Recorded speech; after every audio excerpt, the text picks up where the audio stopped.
আসসালামু আলাইকুম everyone, welcome back to my video. আজকে আপনাদের সাথে আমি মাত্র 1 কাপ সুজি দিয়ে মজাদার একটা পিঠা রেসিপি শেয়ার করব। তেলে ভাজা মুগশলা পিঠা তো অনেক খেয়েছেন, আজকে আমি আপনাদের সাথে তেল ছাড়া খুবই সহজ একটা পিঠা রেসিপি শেয়ার করব ভাপ দিয়ে।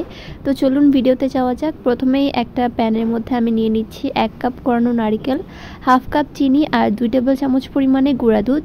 তো সব কিছুকে খুব ভালো মতো মিশিয়ে চুলায় বসিয়ে দিচ্ছি। চুলার আঁচ মিডিয়াম টু লো ফ্লেমে রেখে এগুলোকে আমি জাল করে নিব। খুব ভালো মতো এটাকে মিশিয়ে নেওয়া হয়ে গেলে দেখবেন যে এটা থেকে একটু পানি ছেড়ে দিবে।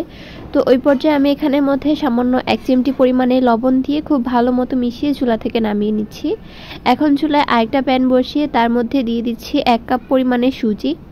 এখন এই সুজিটাকে আলতো হাতে একটু মিশিয়ে নিতে হবে, জাস্ট একটু ভেজে নিতে হবে। এ পর্যায়ে কিন্তু চুলার আঁচ একদম লো ফ্লেমে থাকতে হবে। খেয়াল রাখতে হবে সুজিটা যেন একদমই কালার না আসে, সাদা সুজি যেন ঠিক এরকমই থাকে, তবে হালকা একটু ভাজা টাইপের হবে, যেন কাঁচা গন্ধটা চলে যায়। তো 1 চিমটি পরিমাণে লবণ দিয়ে তারপর এখানের মধ্যে আমি 2 কাপ পরিমাণে পানি দিয়ে দিচ্ছি। 1 কাপ পরিমাণে সুজির জন্য 2 কাপ পরিমাণে পানি হচ্ছে একদম পারফেক্ট। তো সব কিছু খুব ভালো মতো মিশাতে মিশাতে দেখবেন যে এটা কিন্তু একটা ডোয়ের মতো পরিণত হয়ে যাবে। তো দেখতে পাচ্ছেন এরকম যখন ডোয়ের মতো হয়ে যাচ্ছে, চুলা থেকে নামিয়ে এটাকে আমি ঠান্ডা করে নিচ্ছি। একদম কুসুম গরম হয়ে গেলে তারপর এর মধ্যে আমি সামান্য একটু পরিমাণে সয়াবিন তেল দিয়ে খুব ভালো মতো মথে নিব। এই পর্যায়ে খুবই ভালো মতো সময় নিয়ে মথে নিতে হবে, যাতে এর মধ্যে কোনো রকমের লাম্পস না থাকে। একদম গোল করে ফেললে যেন কোনো রকমের ফাটল না ধরে। তো একদম ভালো মতো আমি হাত দিয়ে খুব ভালো মতো মিশিয়ে নিচ্ছি, দেখতেই পাচ্ছেন। এটাকে 5 থেকে 6 মিনিট খুব ভালো মতো মিশিয়ে নেওয়া হয়ে গেলে দেখবেন যে খুব সুন্দর মতো ডো তৈরি হয়ে গিয়েছে। এখন এখান থেকে আমি অল্প একটু পরিমাণে লেচি নিয়ে নিচ্ছি।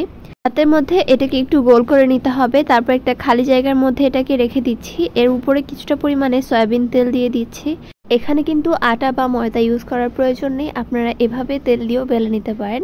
আবার যদি আটা ময়দা ইউজ করতে চান তাহলেও কিন্তু কোনো রকমের সমস্যা নেই। তো দেখতে পাচ্ছেন এরকম একটা পাতলা রুটি তৈরি করে নেওয়ার পর এখন আমি একটা পিঠা বানানোর সাজ নিয়ে নিব।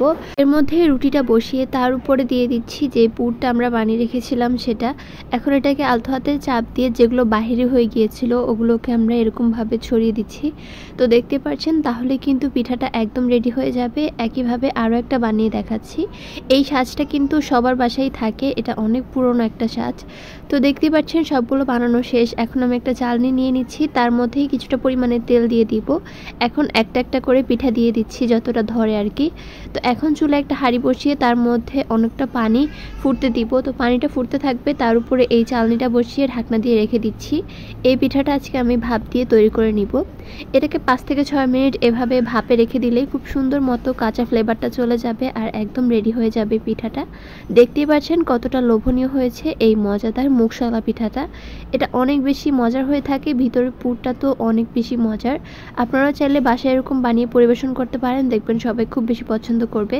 ভিডিওটি ভালো লাগলে চ্যানেলটি সাবস্ক্রাইব করবেন। দেখা হবে পরবর্তী কোনো ভিডিওতে। আল্লাহ হাফেজ।